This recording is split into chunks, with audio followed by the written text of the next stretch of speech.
দুদফায় 272টি আসনে দলীয় প্রার্থী ঘোষণা করেছে বিএনপি।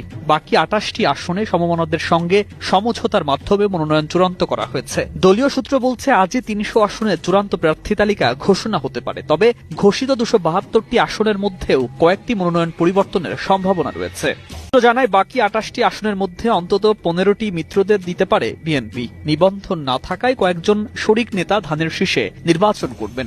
পরবর্তীতে এনসিপি, গণ অধিকার ও এবি পার্টি সহ অন্যান্য দলের সঙ্গে সমঝোতার ভিত্তিতে কিছু আসনে বিএনপি নিজেদের প্রার্থী সরাতে পারে। জাপার একাংশের সঙ্গেও সমঝোতার গুঞ্জন রয়েছে।